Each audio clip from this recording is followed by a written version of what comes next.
समुद्र मंथन से निकले थे ये बहुमूल्य रत्न, आज कलयुग में भी है महत्व। समुद्र मंथन, विष्णु पुराण में समुद्र मंथन का उल्लेख मिलता है।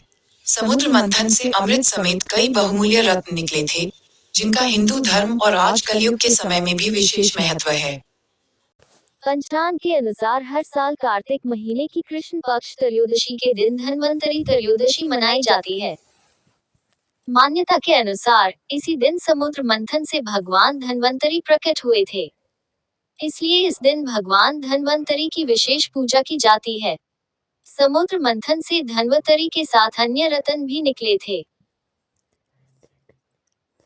आज हम आपको समुद्र मंथन की पूरी कथा व उसमें छिपे लाइफ मैनेजमेंट के सूत्रों के बारे में बता रहे हैं। धर्म ग्रंथों के अनुसार एक बार महर्षि दुर्वासा के श्राप के कारण स्वर्ग श्रीहीन ऐश्वर्य, धन, वैभव आदि हो गया। तब सभी देवता भगवान विष्णु के पास गए। भगवान विष्णु ने उन्हें असुरों के साथ मिलकर समुद्र मंथन करने का उपाय बताया और ये भी बताया कि समुद्र मंथन को अमृत निकलेगा, जिसे ग्रहण कर तुम अमर हो जाओगे।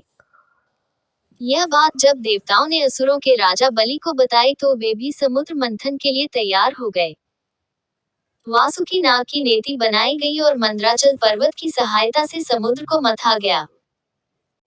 समुद्र मंथन से उच्च श्रवा घोड़ा, ऐरावत हाथी, लक्ष्मी, भगवान धन्वंतरी सहित रतन निकले। क्या सीखे समुद्र मंथन को अगर लाइफ मैनेजमेंट के नजरिए से देखा जाए तो हम पाएंगे कि सीधे सीधे किसी को अमृत परमात्मा नहीं मिलता। उसके लिए पहले मन को विकारों को दूर करना पड़ता है और अपनी इंद्रियों पर नियंत्रण करना पड़ता है। समुद्र मंथन में नंबर पर अमृत निकला था।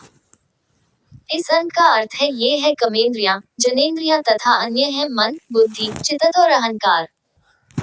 इन सभी पर नियंत्रण करने के बाद में परमात्मा प्राप्त होते हैं।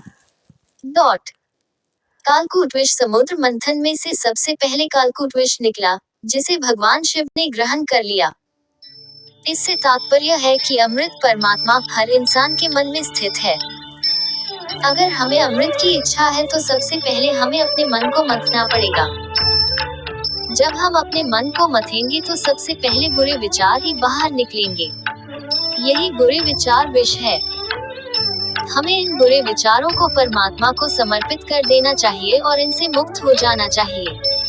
कामधेनु समुद्र मंथन में दूसरे क्रम में निकली कामधेनु। वह अग्निहोत्र यज्ञ की सामग्री उत्पन्न करने वाली थी, इसलिए ब्रह्मादि ऋषियों ने उसे ग्रहण कर लिया। कामधेनु प्रतीक है मन की निर्मलता की, क्योंकि विष निकल जाने के बाद मन निर्मल हो जाता है।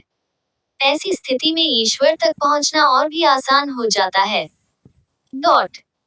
उच्चश्रवा घोड़ा समुद्र मंथन के दौरान तीसरे नंबर पर उच्चश्रवा घोड़ा निकला।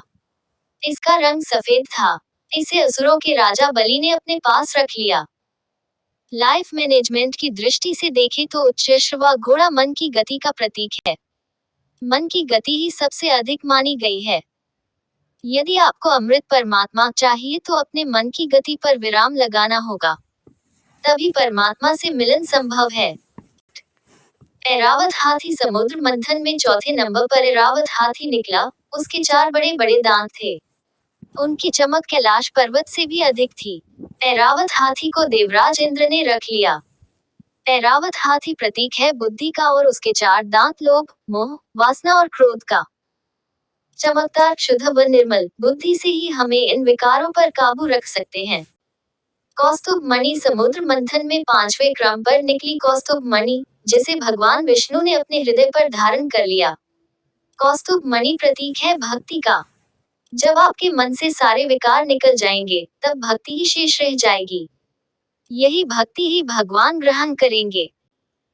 कल्पवृक्ष समुद्र मंथन में छठे क्रम में निकला इच्छाएं पूरी करने वाला कल्पवृक्ष। इसे देवताओं ने स्वर्ग में स्थापित कर दिया। कल्पवृक्ष प्रतीक है आपकी इच्छाओं का।